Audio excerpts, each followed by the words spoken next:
वलसाड़ तालुका के मूली गांव में श्री बलियादेव मंदिर के जीर्णोद्धार के लिए आयोजित होने वाली कथावाचक शरद भाई व्यास की भागवत कथा की जानकारी देने के लिए प्रायोजित प्रेस कॉन्फ्रेंस में रूपेश भाई पटेल ने कहा कि यह भव्य आयोजन बलियादेव प्रगति मंडल द्वारा किया गया है। 4 करोड़ की लागत से मंदिर का भव्य निर्माण होने जा रहा है। ऐसे में आवश्यक है कि दानकर्ता आगे भी इस तरह का समर्थन प्रदान करें।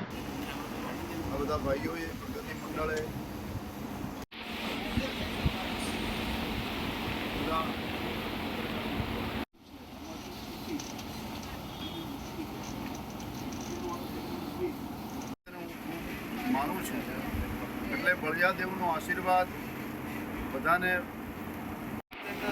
સર ઝુકાવવા માટે ઘણા લોકો આવે છે તો અહીંયા પંચકડા જેવી નાની નાની બીમારીઓ આપણા અહીંના વગર બળિયાદેવજીના આશીર્વાદથી મૂળીમાં આજે 27થી લઈ અને 2 જૂન સુધી બળિયાદેવ બાપજીનું મંદિર છે જે બની રહ્યું છે। 4 વર્ષથી એનું કામ ચાલે છે, પણ એ મંદિર અધૂરું છે।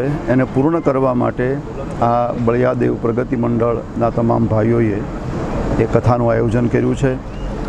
તો એક આપ સૌના માધ્યમથી બધાને આ મંદિર પૂર્ણ કરવા માટે અને વિશેષ કરી અને કથાનો લાભ લેવા માટે અમારું બધાનું સાદું નિમંત્રણ છે।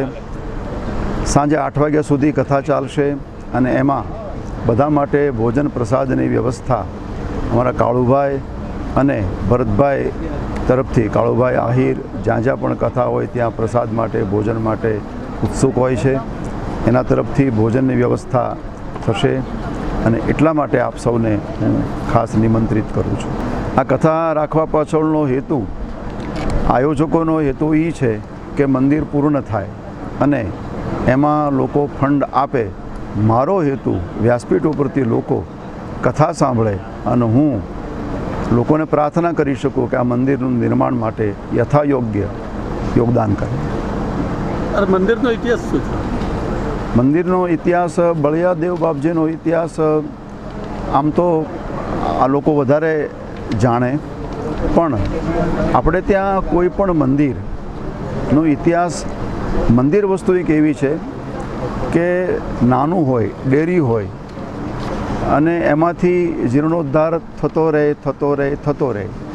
અત્યારે પણ છે, આ સંસારની કોઈ પણ ઇમારતની આયુષ્ય વધારામાં વધારે 500 વર્ષની હોય છે। હમણાં રામ મંદિર બન્યું, એની આયુષ્ય એ લોકોએ 100-1000 વર્ષનો નિર્ણય કર્યો છે, પણ પછી તો કંઈ કાળની ગરતામાં બધું સમાઈ જાય છે। પણ મંદિર એક વસ્તુ એવી છે કે જેના માટે એક શબ્દ વાપરવામાં આવે છે, જીર્ણોદ્ધાર। મહેલો પડી ગયા, મંદિરો પણ પડી ગયા, પણ મહેલોના જીર્ણોદ્ધાર ન થયા, પણ મંદિરોના જીર્ણોદ્ધાર થયા, નવું બન્યું। હવે પછી આવતા 250-500 વર્ષ પછી આ એના કરતાં મોટું બનશે। આ મંદિરનો મહિમા છે।